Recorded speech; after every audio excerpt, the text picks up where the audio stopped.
Visi di atas puing.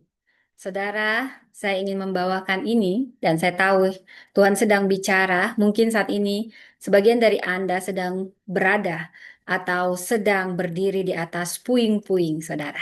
Sebelumnya mari kita bahas tentang tokoh yang sangat menginspirasi, visi di atas puing. Ya, kita bicara dari tokoh yang bernama Nehemia. Kita membuka dari Nehemia 2 ayat 11 sampai 20. Saudara, di sini ayat kuncinya di Nehemia 2 ayat 17b. Mari kita bangun kembali tembok Yerusalem supaya kita tidak lagi dicela. Saudara, saat ini siapapun Anda mungkin sedang ada di titik krisis. Ini bukan hanya secara fisik, tapi dalam hal spiritualitas, integritas, dan keuangan. Mungkin ini bukan hanya tentang renovasi bangunan fisik, tapi kita sedang bicara yang lebih dalam restorasi panggilan dan identitas kita sebagai umat Allah. Saudara, kita perlu lebih dari bicara tentang keuangan karena kita sedang membutuhkan visi yang lahir dari hadirat Tuhan. Saudara, Nehemia mengajarkan kita banyak hal dan sangat penting sebelum pembangunan fisik dimulai. Visi ilahi harus lebih dulu tertanam dalam hati kita. Disinilah kita berdiri hari ini. Mungkin di atas puing kehancuran, tapi dengan harapan di dalam Tuhan. Sebelumnya saya bahas latar histori. Nehemia, dia hidup di masa pasca pembuangan setelah bangsa Israel dibawa ke Babel. 586 sebelum Masehi dan kemudian Persia menguasai Babel. Setelah puluhan tahun di tanah asing, Tuhan mulai membangkitkan orang-orang pilihannya untuk kembali membangun Yerusalem. Saudara, Babel ini kembali pertama kali untuk membangun bait Allah. Bila kita membaca kisahnya di Ezra 1-6. Ezra membawa hukum Taurat dan pembaharuan rohani. Ezra 7-10. Nehemia ini hidup 13 tahun setelah Ezra dan dipakai Tuhan untuk membangun kembali tembok Yerusalem. Nehemia 1-13. Jadi Nehemia ini bukan imam, bukan nabi, bukan raja, tapi dia pegawai istana yang dipakai Tuhan luar biasa. Dari latar sosial budaya, bangsa Israel di Yerusalem hidup dengan rasa malu dan tertekan. Kenapa? Karena tembok Yerusalem terbongkar, pintu-pintunya terbakar api. Tidak ada sistem keamanan, tidak ada struktur sosial, dan moral umat sangat rendah. Bahkan para imam tidak lagi tertib. Ada korupsi, ketidakjujuran, ketidakpedulian. Ini terjadi di rakyat, di semua bagian. Di sisi lain, Nehemia justru sebenarnya punya hidup yang nyaman sebagai juru minuman Raja Artasastra di istana Persia. Hidupnya enak, tidak kekurangan. Tapi dia punya hati yang tulus saat dia mendengar keadaan bangsanya. Hati Nehemia tidak tenang. Siapa yang kita masih bisa diem dalam kenyamanan kita saat ada hal yang tidak baik kita dengar di rumah Tuhan. Saudara, mari kita teladani Nehemia. Dia meninggalkan kenyamanannya demi membangun kembali umat Tuhan. Bila kita lihat dari latar rohani saat itu tidak ada nabi besar seperti Yesaya, Yeremia, tapi Tuhan memakai orang biasa seperti Nehemia. Dan tembok, tahukah Anda, sebenarnya tembok Yerusalem ini melambangkan perlindungan, identitas umat, dan keutuhan dan perjanjian dengan Allah. Jadi, kalau tembok Yerusalem runtuh, tanpa tembok, umat tidak punya arah, tidak punya identitas, dan tidak punya rasa nyaman. Nehemia sadar, tembok yang runtuh ini bukan sekedar fisik yang runtuh, tapi rohani juga akan runtuh. Nehemia bukan sekedar membangun batu bata, tapi dia memulihkan identitas saudara dan memulihkan ibadat umat Allah. Saudara, kita akan belajar dari sini. Hari ini kita tidak hanya berdiri di reruntuhan fisik seperti Nehemia, tapi kita bisa juga berdiri di tengah reruntuhan rohani. Mungkin sistem yang rusak, keuangan yang berantakan, kepercayaan yang hilang, dan hati jemaat yang keras karena luka masa lalu. Tuhan sedang mencari orang yang bukan hanya bisa mengeluh, tapi yang bersedia membangun kembali. Mungkin Kita belum diberi tanggung jawab besar karena Tuhan sedang melihat apakah kita menangis saat melihat tembok yang runtuh.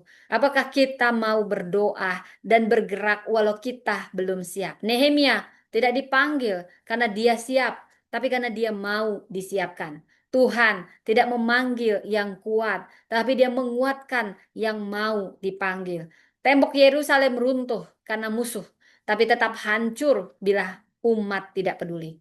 Tuhan tidak pernah mengabaikan kita. Dia sebenarnya sedang membentuk kita dalam senyap. Tuhan belum mempercayakan perkara besar. Karena Tuhan sedang membentuk hati yang bisa dipercaya lebih dulu. Seperti Nehemia, kita tidak perlu jadi nabi yang kaya, tapi cukup satu hal, kita punya hati yang peduli dan mau bekerja. Saudara, kita akan belajar untuk membangun kembali. Apa kata bangun dalam bahasa Ibraninya? Nehemia 2 ayat 17. Ini dalam bahasa Ibrani banah, membangun, memperbaharui, memulihkan. Ini bukan hanya pembangunan fisik, tapi rekonstruksi moral dan rohani bangsa. Kita bicara visi di atas puing. Apa itu visi? Kenapa penting? Visi gambaran ilahi tentang masa depan yang ditanamkan Tuhan di hati kita, yang menggerakkan kita bertindak meski realitas saat ini runtuh. Saudara, Amsal 29 ayat 18 jelas berkata, tanpa visi bangsa menjadi lihat. Tanpa visi bangsa menjadi liar. Visi memberi arah, membakar semangat, mempersatukan orang-orang dalam tujuan bersama, menjadi jangkar di tengah badai. Tanpa visi, semua hanya aktivitas. Dengan visi, semua jadi gerakan. Tanpa visi, semua hanya aktivitas. Tapi dengan visi, semua jadi gerakan. Dari sini ada 3 pesan. Visi pasti lahir dari beban, bukan jabatan. Nehemia datang diam-diam, bukan sebagai pejabat, tapi yang terbeban, tergerak. Tembok tidak dibangun dari batu, tapi juga dari air mata dan doa. Esther juga dipanggil dalam waktu seperti ini, bukan karena posisi ratu, tapi karena keberanian rohani. Jangan tunggu jadi pemimpin untuk peduli. Mulailah dari beban yang Tuhan taruh dalam hati kita sekarang ini. Visi menuntut keberanian dalam kepemimpinan. Nehemia membuat rencana diam-diam, lalu bicara dengan jelas. Dia tidak memimpin dengan emosi, tapi arahan yang strategis dan spiritual. Visi tanpa keberanian hanya akan jadi lamunan. Deborah, kita teladani memimpin bangsa dalam krisis karena dia punya iman dan hikmat, bukan karena punya posisi militer. Visi perlu dikomunikasikan, dikonfirmasi, dan dijalankan bersama. Ketiga, visi akan diuji oleh penentangan.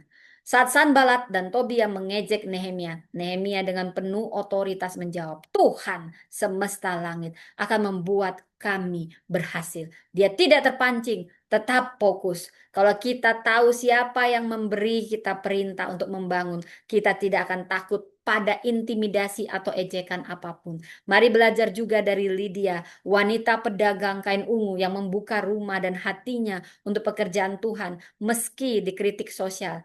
Jangan berharap semua orang setuju dengan visimu. Memang akan ada perlawanan, namun tetaplah berdiri teguh. Seperti Nelson Mandela membangun kembali bangsa pasca apartheid, bukan dengan dendam, tapi visi perdamaian. Florence Nightingale membangun sistem perawatan modern karena punya beban atas banyaknya kematian tentara. Nehemia tidak sekedar membangun tembok, tetapi membangun kembali identitas umat, integritas pelayanan, keberanian untuk taat. Membangun visi gereja itu memang penting, tapi lebih penting membangun mentalitas dan spiritual gereja. Kita semua dipanggil seperti Nehemia untuk membawa visi di atas puing. Tembok tidak dibangun dari batu, tapi juga dari air mata dan doa. Visi tanpa keberanian hanya jadi lamunan. Bila kita tahu yang menyuruh kita, kita tidak akan takut pada intimidasi apapun. Tuhan tidak menunggu kondisi baik dulu baru memulai pekerjaan besar. Reruntuhan bukan akhir, tapi panggilan bangkit. Orang biasa dengan beban ilahi, dia bisa memimpin perubahan besar. Bangun tembok, tapi jangan lupakan membangun hati. Saudara, apa tembok yang sedang runtuh dalam hidupmu dan komunitasmu? Apa beban yang Tuhan taruh di hatimu? Jangan kau abaikan. Kita semuanya harus siap. Tuhan memberkati. Saudara, saya ingin Jadi saudara, kita lanjutkan saudara. Apa tembok yang Tuhan ingin kita bangun? Apa beban yang Tuhan taruh di hatimu? Yang sering kau abaikan. Jangan terus hidup di antara puing. Kita harus bangkit, kita membangun, kita percaya Tuhan menyertai. Mari kita teladani Nelson Mandela pada puluhan tahun di penjara. Tapi saat waktunya datang, dia tidak penuh dendam, tapi kembali membangun bangsanya dengan pengampunan.